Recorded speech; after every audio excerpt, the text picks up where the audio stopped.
All right, everybody. So this week's Torah portion is Parshat Vayechi. Parshat Vayechi is a very important Torah portion. Of course, all of them are, but Parshat Vayechi is also the culmination of the entire book of Bereshit, the entire book of Genesis.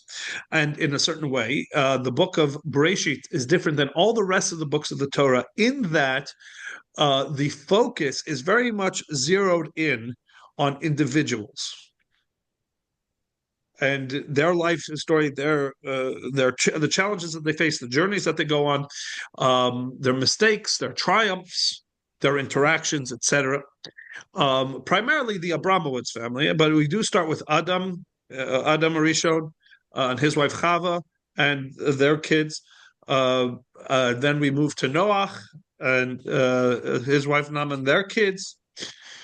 And then we come to the Abramowitz family, Avram and his wife Sarah and Hagar, Yitzchak and Rivka, Yaakov and his issues with Esav, and then his four wives are Rachel, Leah, Bilhah, and Zilpah, and their 12 children, and everything that comes with that. All that will come to an end at the end of Parashat Vayechi. And from this point forward, we will not focus on individuals as individuals. We will rather focus on the nation.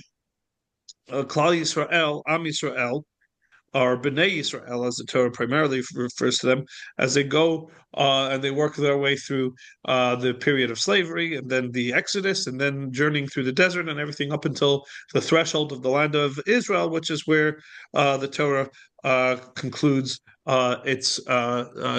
their story. And even the focus that we give to Moshe Rabbeinu is not as an individual. It's Moshe Rabbeinu as the leader of this Klal Yisrael. And the proof that we're not talking about Moshe in the same kind of nature that we were focusing on Abraham, Yitzchak, and Yaakov and their families, etc., is the fact that we basically, nothing is really said about Moshe and his family. We have Tzipora is spoken about very little, and his two sons, Gershom and Eliezer, even less. Basically, we don't have any kind of conversations that are happening between Moshe and Tzipora, Moshe and his children. We have a few in the beginning that's just really to kind of bring Tzipora onto the scene to clarify how Moshe gets married to her. But for the most part, the shift in focus means that at the end of this week's parsha, it's the end not only of an era historically, but also an end of a approach, a focus, the medium of lessons that the Torah uses by focusing on individual people and their triumphs, etc. That will come to an end. And as we know in Yiddishkeit, if something's coming to an end, it means it's coming to a culmination. It's coming to a peak.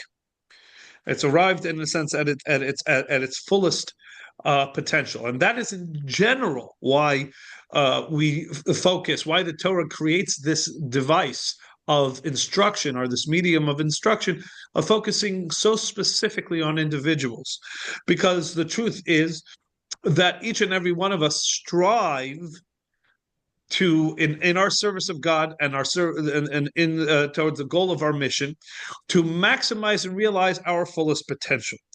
And the reason why the patriarchs were such a unique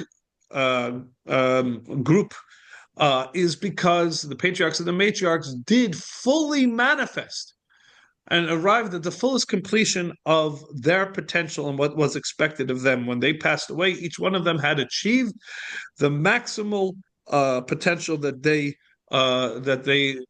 were able, and they did achieve what their mission was in life. That's in general one of the definitions of a tzaddik, of somebody who is righteous, is that they don't leave when they leave this world, they don't leave their mission undone. They complete their mission, they do what is expected, and they arrive to a certain degree at the fullest potential of what they are able to be. This, by the way, is a whole concept of a Rebbe. of a Rebbe. The Chassidim have a Rebbe, and to a certain degree, so it makes certain people uncomfortable. That in Judaism there would be almost like this cult of personality, right? Where Jews would so commit to being the devout disciples of an individual and try to study their every character and what they've done, and to almost memorize each and every public event that this individual was part of, in this on this and this day, and this hour, and this week, and this year, he did so and such and such and such. He said this and this. He said this to so and so, and he prayed for this and long, and to follow it. Even they've even made a relatively, I wouldn't call it cynical, but an exaggerated song of it. As the Rebbe dancing, as the Rebbe dances, so dance.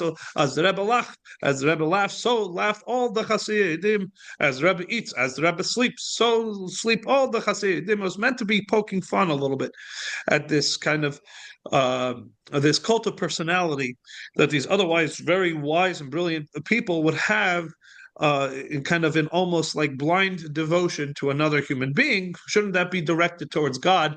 And that's what makes people a little bit ticklish about that. But in this, they would be incorrect to believe that this is a relatively new concept, that devoted doesn't really have Jewish precedent. Actually, this was always the case in Judaism.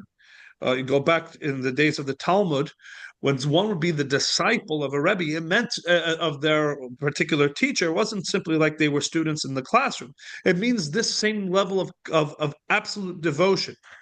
Again, think about all the thousands of students, brilliant and erudite and great scholars in their own right, that call themselves Beit Hillel, the house of this man called Hillel, or Beit Shammai, which would basically meant that to them Hillel was their Rebbe, or to Shammai was their Rebbe, and every aspect of what Hillel represented, Shammai represented, these people took to with incredible devotion. And that is because the idea of a Rebbe, the idea of a true disciple, is that you, in your own path, in trying to achieve your greatest potential, you look up to those that have in fact done so, that have perfected their potential, perfected their path toward God. And so you are devoted to learn from them. They become the mentors. And the definition of a Rebbe, the definition of a tzaddik of that caliber, is one who has in fact.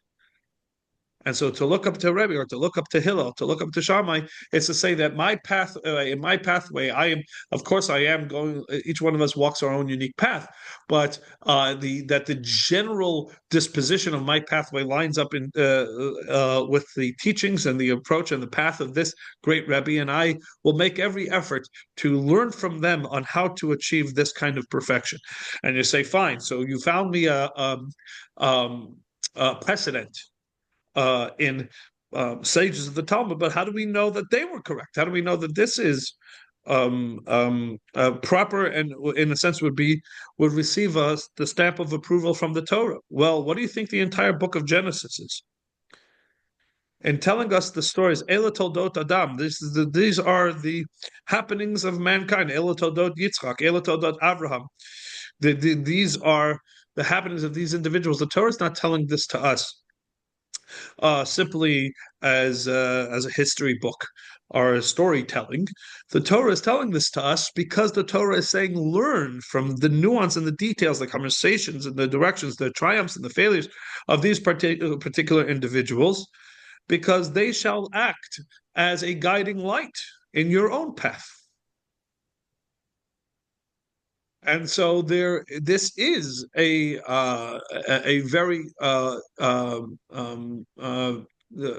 very, very Jewish thing, to look to great sages, great tzaddikim, and to try and study and learn from their path, and to learn from them what it is that we are meant to achieve, because we are at the end of the day only human, and we are trying to walk a path towards the divine, which is not an easy path.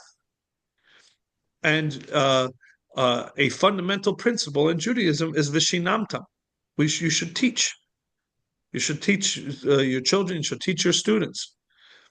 And as much as there is a responsibility for the teacher to teach, is also for the student, the disciple, to learn. And so the book of Genesis is very much learning from the man who Abraham was, the woman that Sarah was, the man who Yitzchak was, etc., to learn from each one of them and assimilate that information into and direction and insight into your own divine path, which makes this particular parsha even more fascinating. Because for the most part, till now, we have been focusing on the path of 2, 3, 4 people at a time. Abraham and Sarah, Yitzchak and Rivka. Then we had Yaakov and Rachel and Leah.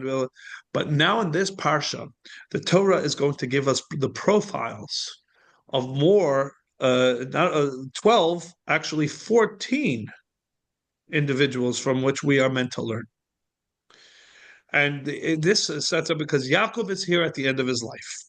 The culmination of his life, the culmination of all the patriarchs, is to establish Bnei Yisrael, God's chosen nation, which will be divided in 12/13 tribes, and each one will have a unique and specific role to play. Can you explain, please? You started this section by saying that the 12 sons had attained their potential or achieved their potential. Can you explain how Reuven did that? I did not say the 12. I was talking about the Avram, Yitzchak, and Yaakov. Oh, I misunderstood. But Sorry. but you see, because Ruvain through till Yosef and Binyamin, their potential is not actually really meant to be actualized in the individual. Their potential is actually meant to be actualized in the tribe, which is why the bookend of these will be on the all the way at the last Torah portion, with the Zot HaBracha, where Moshe Rabbeinu will to a certain degree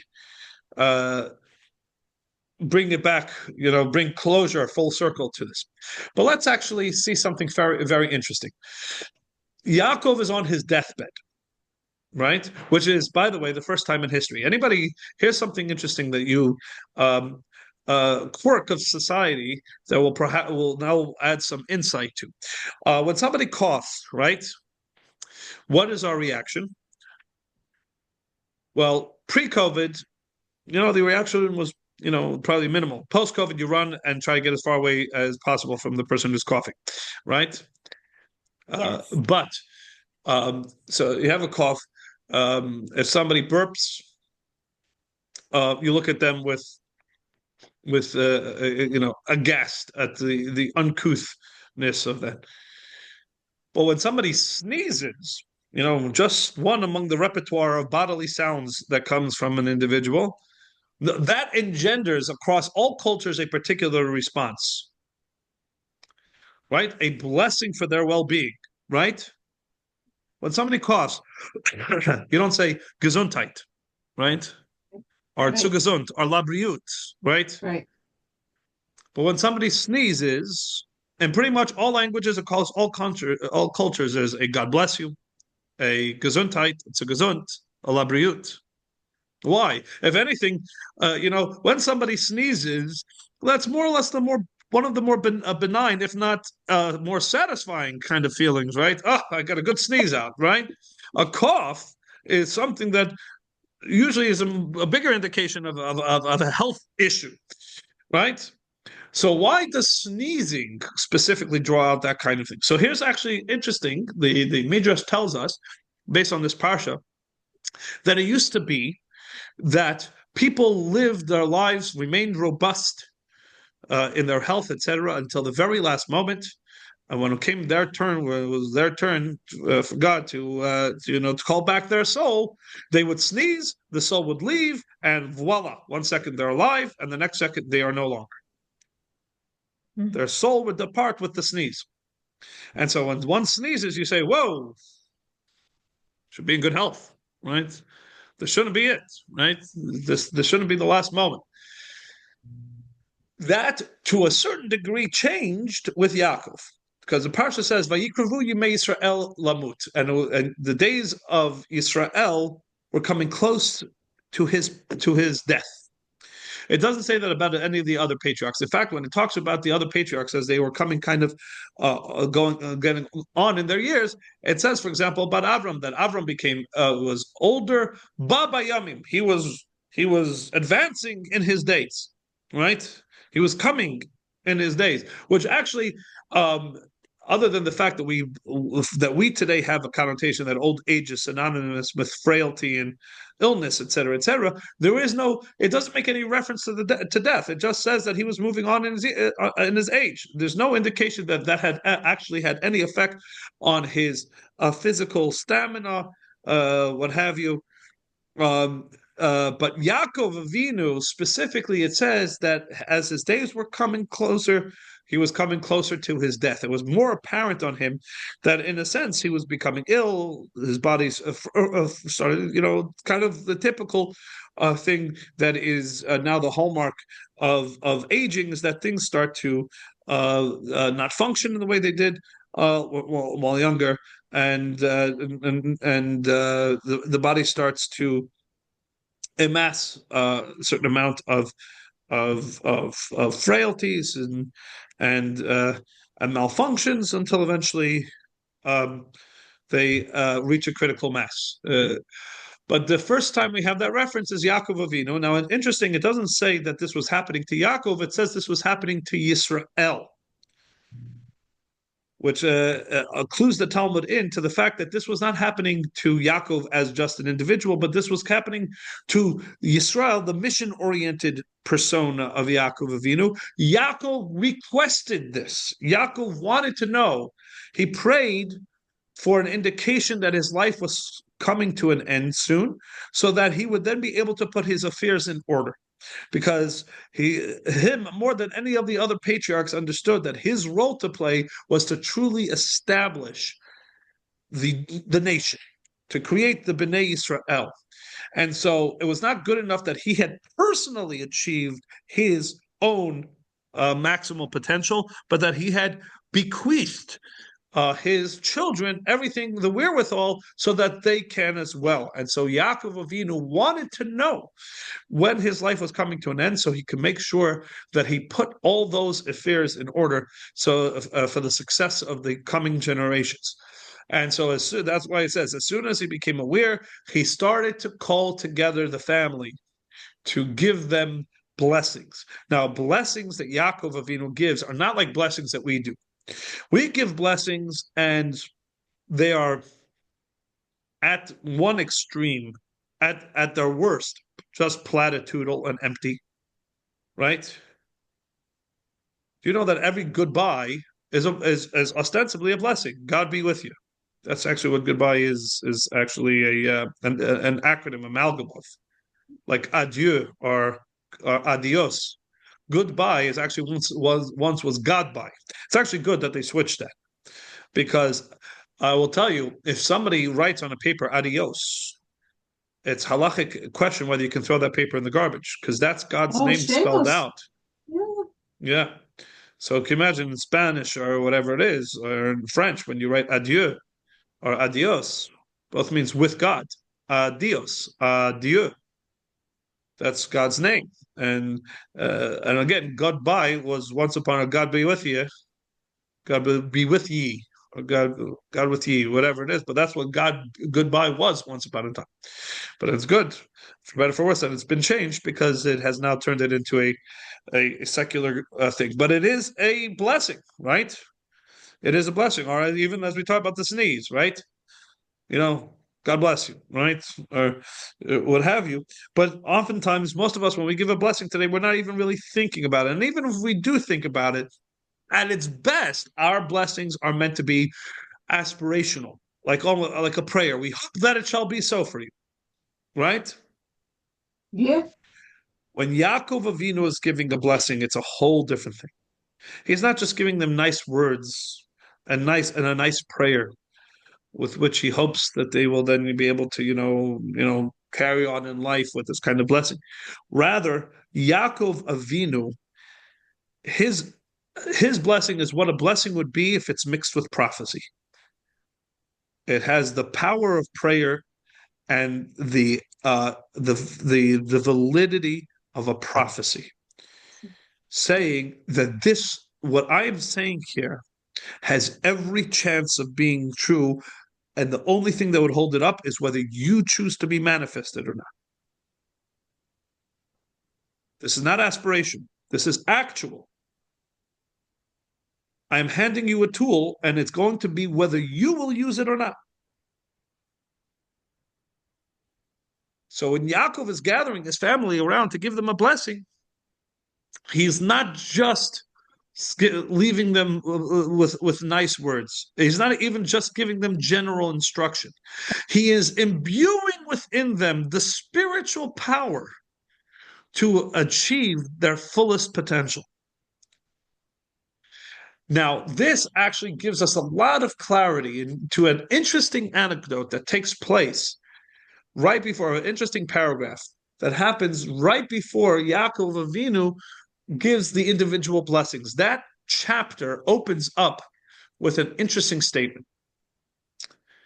It says that Yaakov called his children and said, "Gather round, and I will tell you that which will occur at the end of days." And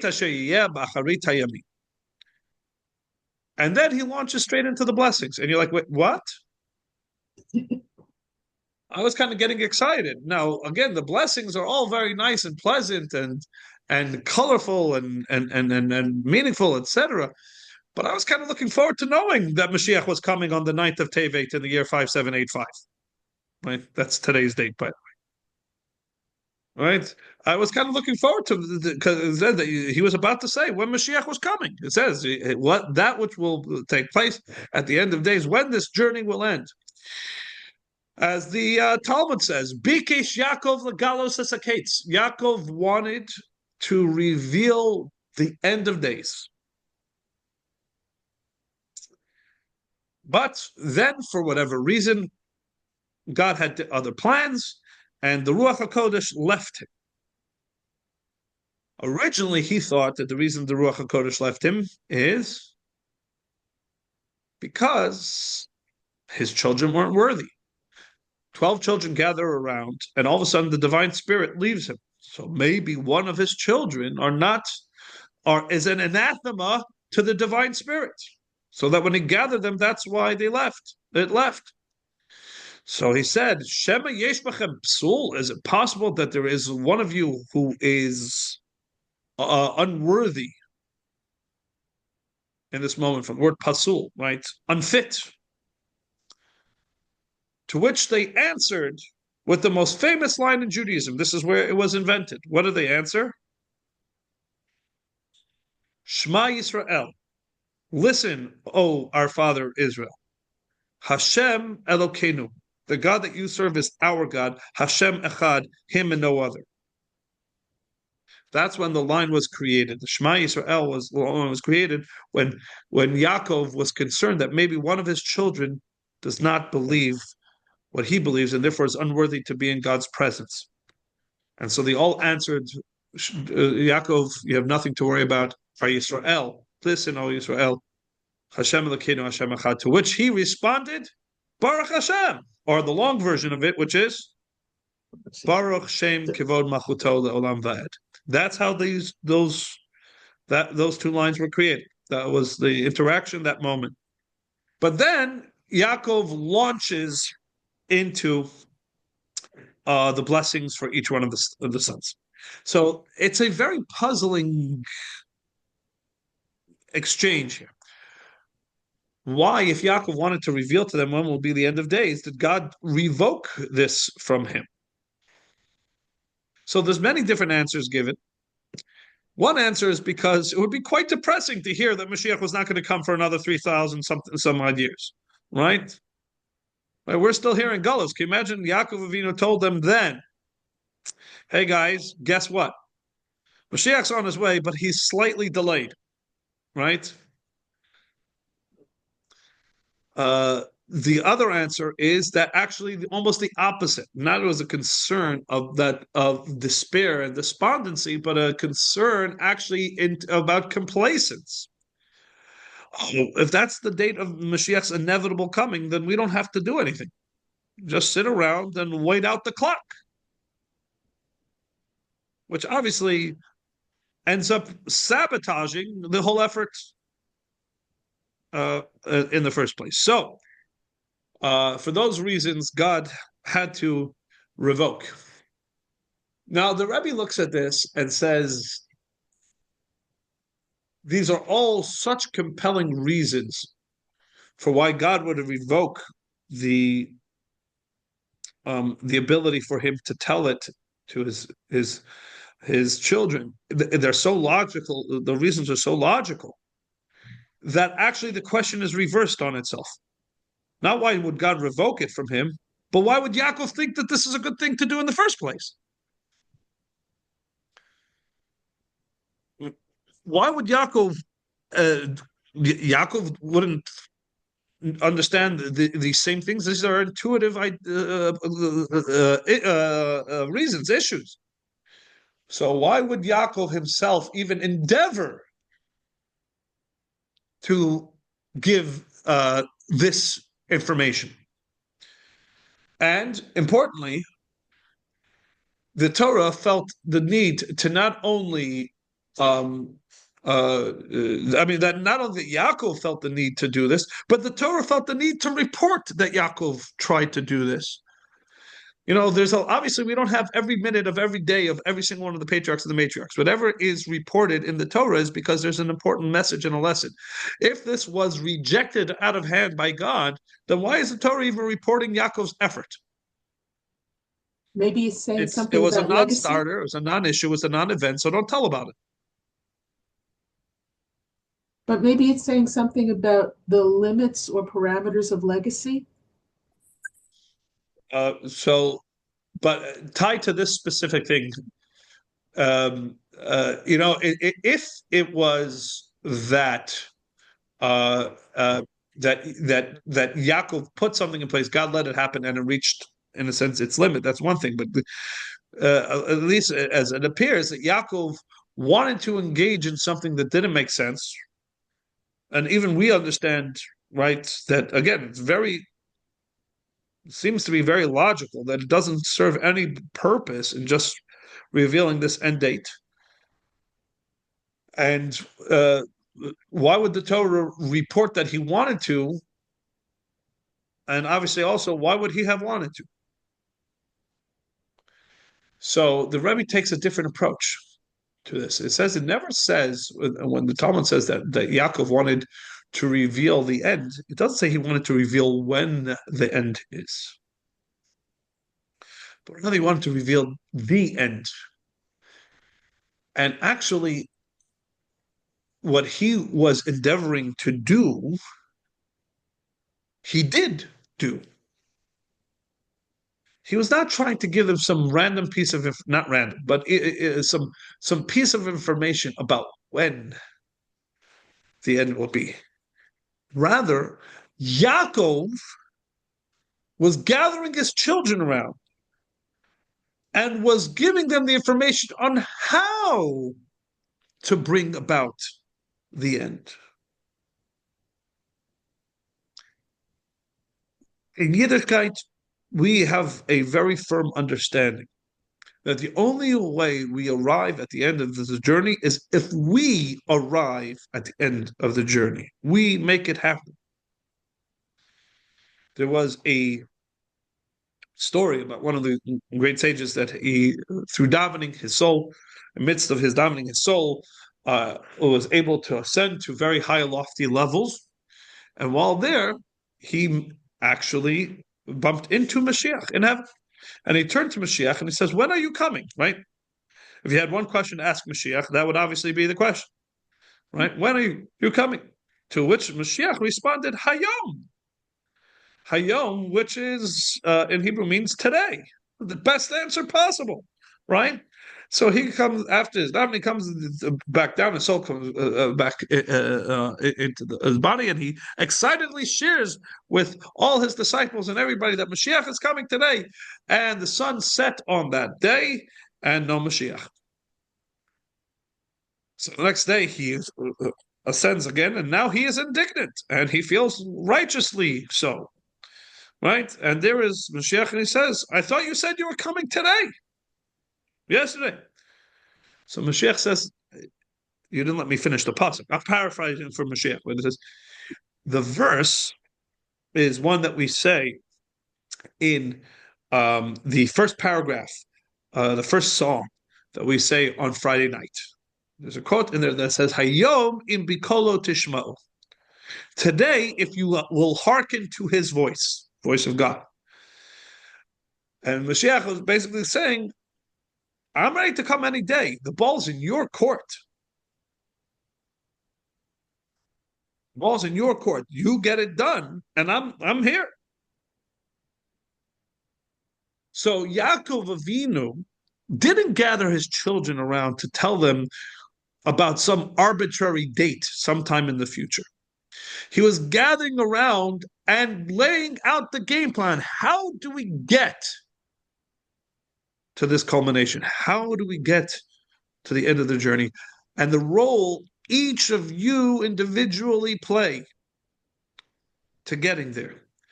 So it wasn't that he sat down, he gathered them around for one agenda, God stymied that agenda, and then he had no choice but to share some blessings. No. He gathered them around so that they can understand that, my children, we are Am Yisrael.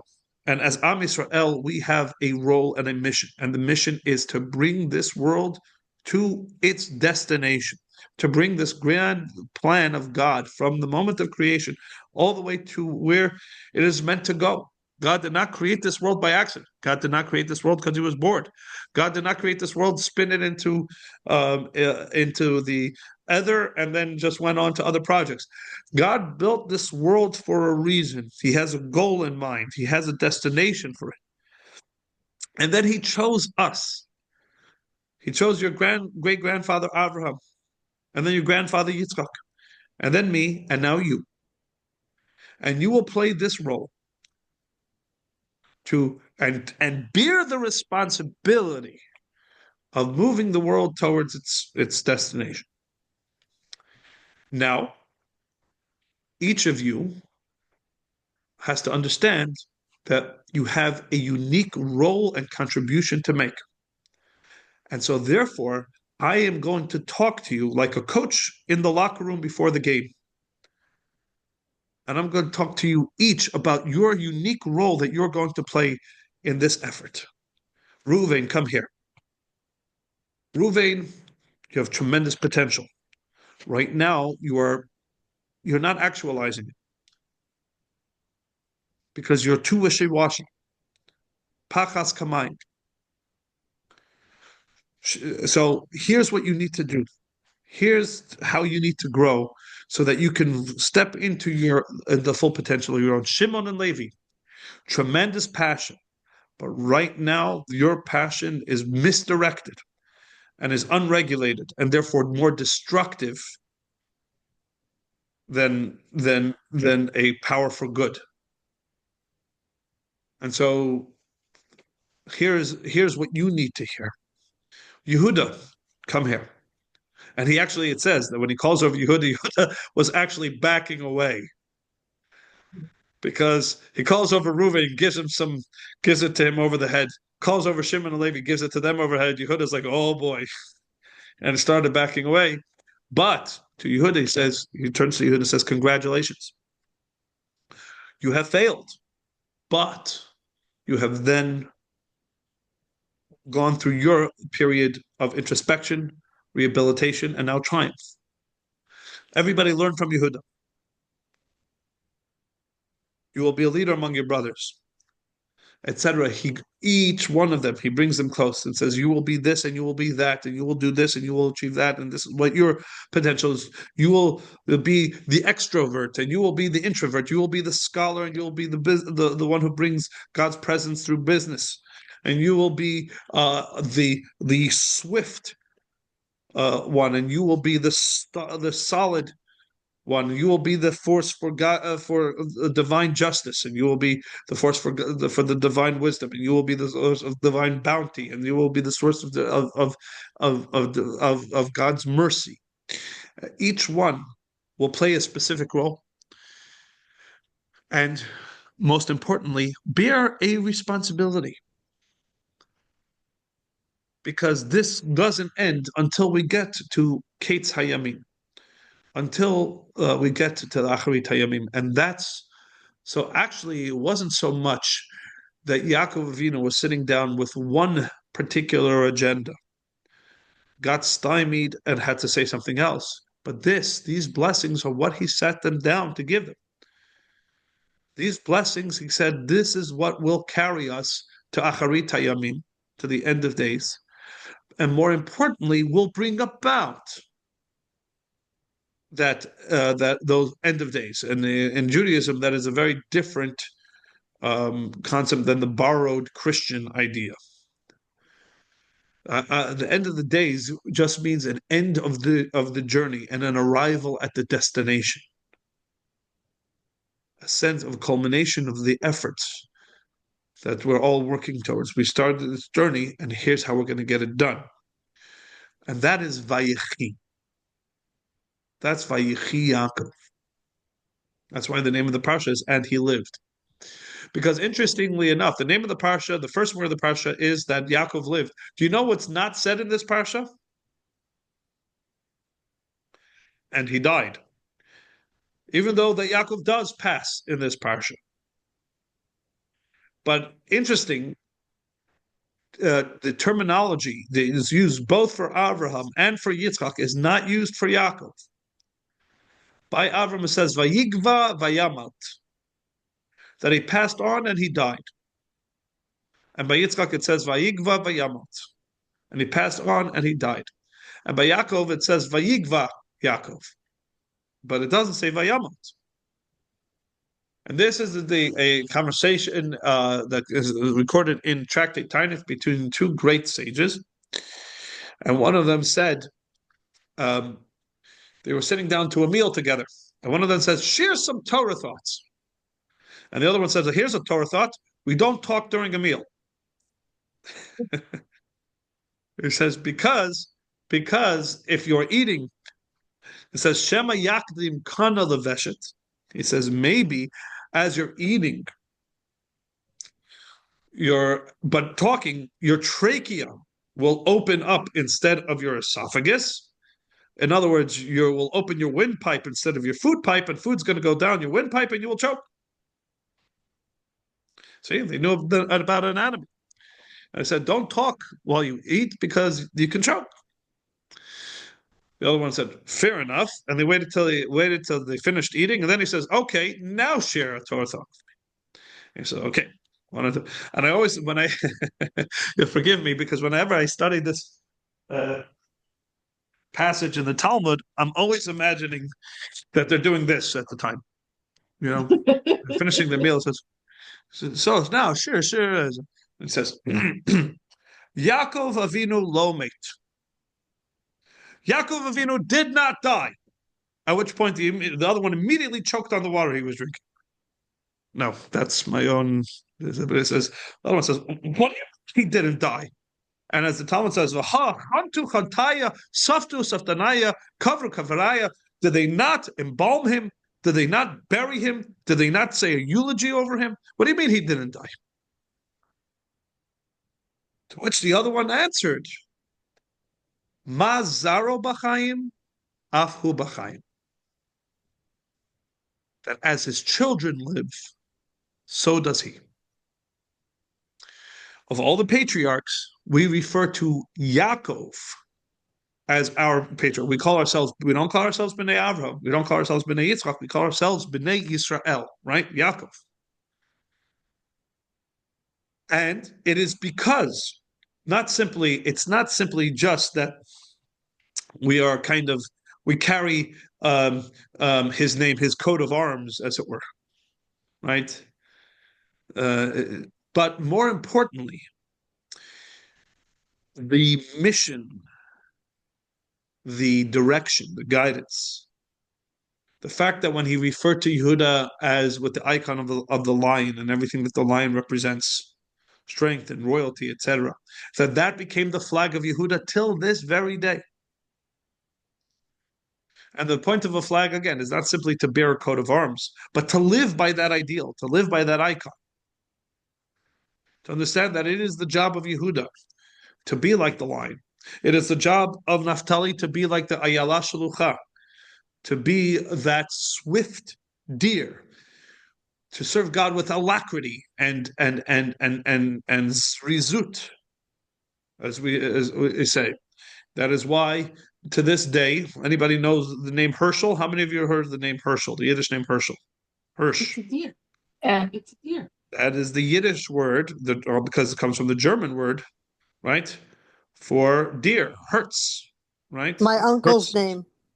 Yes. And oftentimes, most often, if their names are Hertz or Herschel, their Hebrew name is Naphtali, or both, Naphtali Hertz or Naphtali Hirsch. Same thing is with Binyamin Ze'ev, or Wolf, right? Right? Which is right, or Dove Bear, right? But that's not one of the tribes. Not tribes. That's right. Right. But Binyamin, anybody know the name Velvel? I do. Velvel is from Wolf.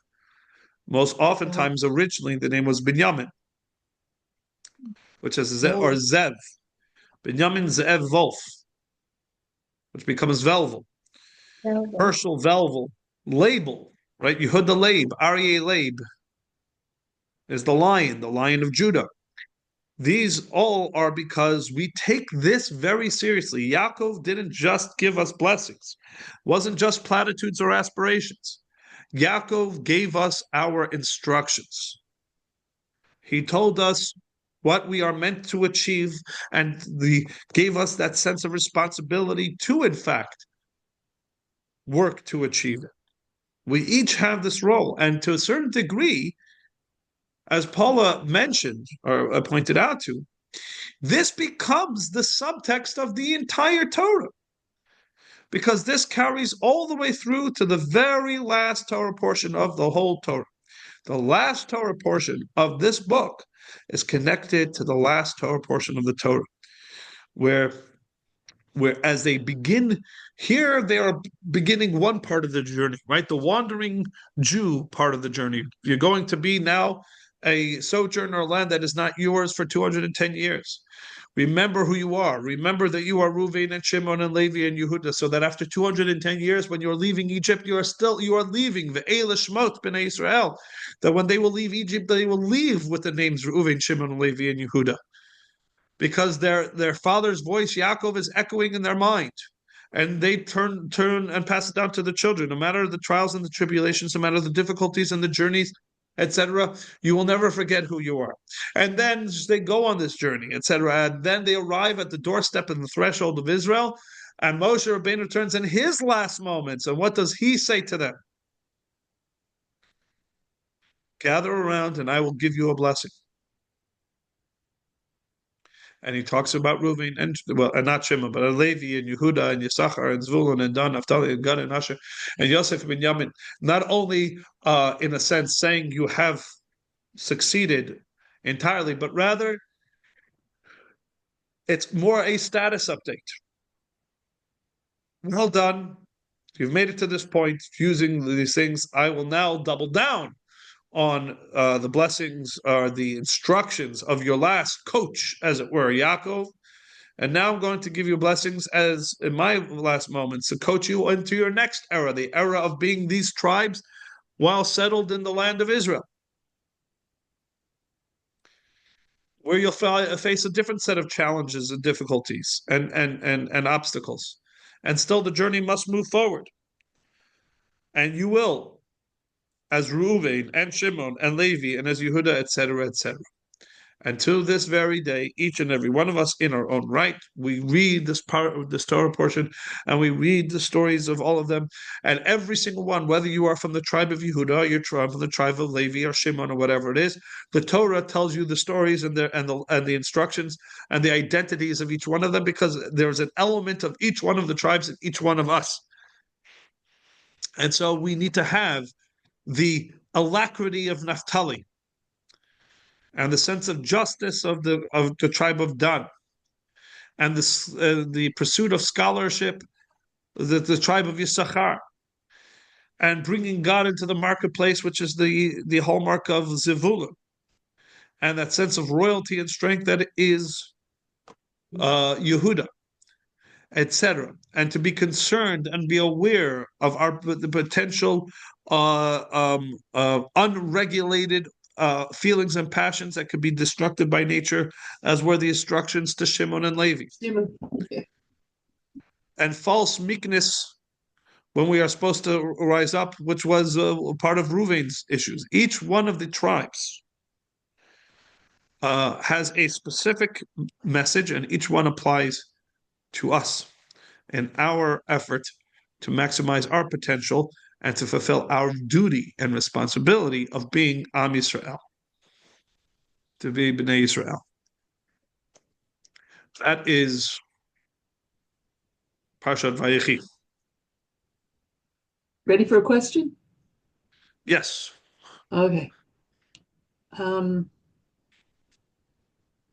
I embrace the idea of Mashiach. You need to know that before I say what I'm about to say. When I study, when I pray, when I paint, when I live my life, I don't do all of this with the end goal being Mashiach. I do this with the end goal of making the world and my life and those around me a little bit better than it was yesterday. That will end in Mashiach, but that's not forefront in my mind. And I'm just wondering, based on what you said earlier, am I making a big mistake? No, you're just you're head in the right track. You just have to lift your eyes a little higher. You're looking one step ahead of you, and to train yourself to also look at to have a clear focus on the horizon. In other words, no, you're not wrong, and it's still putting you in the general right direction, because, as you said, you're putting one foot in front of the other, and you're trying to always make sure that yourself and the world is a little bit better. And no, you're not going to do the whole job completely on your own. But yes, there's still a reason to be able to calibrate your direction, and to make sure that while this one step in front of you looks like it's heading in the right direction, what are you calibrating against? What's your North Star? What's the destination you put into your GPS? Right now, you don't sit there and somebody asks you, okay, what's our next move? You don't say the next move is New York. No, the next move is a left on this street. Even though I plugged into the GPS New York, but obviously you need to be cognizant of what is the next move and what is the next step, and what's the next thing, but all toward what, right? And as you said, admittedly, it's all toward Mashiach. That's the end game. That's the overarching goal of all of this. And so having that awareness alongside with, okay, what's my next immediate step, and what is it I'm looking to achieve, in tandem, that is the correct approach and the correct attitude. But having said that, the Rebbe also said that we right now, and with all the various signs that we see in the world, we're not just another generation plodding along somewhere, getting one general step closer towards Mashiach, but still a long way to go. No, eventually the journey starts getting nearer to the end. And the Rebbe says we're on the threshold of the destination. And so, to a certain degree, at that point, you actually do start paying more attention to the overall end, because we're not just another generation. Many signs and indications that this is actually that there it is. We could, we're close enough to the destination to smell it, as it were. So that and with that comes a building up of excitement, but also, if to a certain degree, if in this metaphor we include the fact that it's not as benign as simply we're on a journey, and the only thing that stands between us and the goal is distance. No, in this case, there's also an opposition, right? If again using metaphors, you have a football team that's trying to keep you out of the end zone, an opposing football team. And here's the thing: everybody knows that sometimes it's a lot easier to go 90 yards down the field, and it's those final 10 yards where the other team is desperate to keep you out of the end zone that they really ramp up the opposition and the effort to hold you back and to make it seem further away than it actually is. And so it becomes all the more important to keep your eye firmly on the goal and make that final push against this kind of this desperate opposition. And so that's, to a certain degree, the very interesting times that we are in. On the one hand, we feel that we have never been closer to the times of Mashiach, and so many indications in this world that is the case. You find that the world is in such in a place that is so beyond where the world has ever been. Everybody is expecting to live a full life into old age, when that's never been true in history. The medicines, the shearing, the idea of a United Nations, again, whether that's in one moment, but the even that general goal, things of that nature, so that on the one hand, this world is so clearly on the cusp of such beauty and perfection that it's never experienced. And then on the other hand, there are you can feel the desperation of evil trying to make its final stand in such kind of stark and unambiguous ways that the darkness is injected into what is an overall period of light. That the anti-Semitism is in a sense distilled down to such a raw form that even people who consider themselves good, caring people, all because of the torch-bearing of Torah. The Torah has brought a morality through the Jewish people, has brought a morality to this world in a way the world has never, ever known. And yet, still to this day, and to a certain degree, you can have rallies in the streets for Hamas terrorists, in a way that you wouldn't otherwise see it, without any kind of justification as to the validity. So what you do see is that dichotomy that is basically the hallmark of that goal line stand. You're right there at the edge, but the other team, knowing, is putting up its strongest, most desperate final resistance. So to a certain degree, Paula, yes, it is just about getting that next yard or two, right? Just making the world, but it's imperative at this point to also realize how close you are to the goal, so that you do not become discouraged.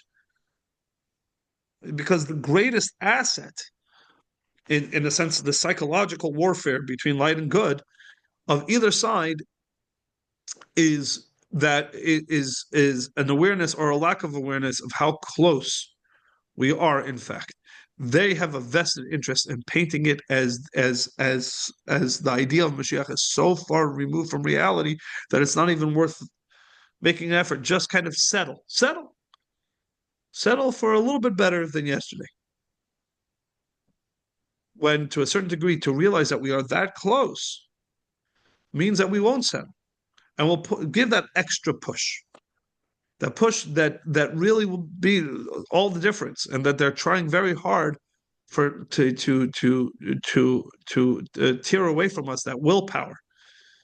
And again, it's remarkable that it's so kind of apparent that you speak to people, whether they're consider themselves devout in their Judaism or less so, whatever it is. But everybody has that sense, different than a couple decades ago, right? That the whole world is standing on edge, right? Either of something truly amazing and incredible and wonderful, or the opposite. It's teetering on this balance. It is that goal line stand, as they refer to it in sports. So that is why it's also important that we have our eye on the goal and not just on the next yard or two. Yes, still it's about getting that next little bit. But why? Where are we headed? And how close, in fact, are we? We're quite close. And that's why the Rebbe really devoted pretty much every one of his talks in talking about the philosophical journey, but also to really hammer home the awareness of how close we are to the destination. That's a very long-winded answer to No, a it's a short question. wonderful answer. It's a wonderful answer. And everybody All right. needs to hear it. Yes, exactly right. Everybody does need to hear it. And because to a certain degree, that all of us knows that when it comes down to these kind of things, when it comes down to the battle in the trenches, it's about what wins the day oftentimes is the mindset, is the confidence, is the awareness that with this we can actually get it done. And so we'll keep on doing it, being the forces of light, and run it, bring about bring this to its culmination. Amen. All right, everybody. Thank you, Rabbi. Thank you, Shabbat Rabbi. Shalom. See you on Stay Shabbos, safe, hopefully. stay warm, and may everybody in Thank you. California really truly have their Yeshua, their salvation. Yes, my daughter has to Everybody be else, evacuated and yeah, with the children. It's just been awful. yeah. It's Terrible. really it's devastating, really devastating, and it's hard to imagine what it's like for people out there that for many of them have their not only their own home but their whole neighborhood and all, the friends and neighbors and everything reduced to rubble. So we daven really that Have no that homes. These people don't have any homes. It's just awful. It's truly it's really hard to imagine. And so daven that it's first of all that the threat should end, and then quickly the rehabilitation should be swift and complete. Thankful. We're really thankful that they're alive. That's what they're doing, living. They're trying to live now. Right. As long as we're alive, right, everything else can be worked on. Just that God willing, the death toll should stay as minimal as it is, and everybody we should all be there for. I'm sure we'll all find out in ways that we can all help, financially, emotionally, etc. And we should all make the effort to be there for all of these people. My sister right now lives in a very small house because she lives in Beverly Hills, and the amount of house that a Chabad rabbi in Rebbetzin can afford in Beverly Hills is not very big. So the houses, it's a one floor, and they're packed in pretty tight, and they absorbed 7 yeshiva bachrim. Oh my gosh. Wow. Because the yeshiva had to evacuate. So everybody's really stepping up, and when it becomes clear to us how we all could do it, we should all proactively help in whatever way we can. All right, everybody. Thank you again. Good Thank you. Shabbat shalom. Shabbos. Shabbat Shalom. Thank you.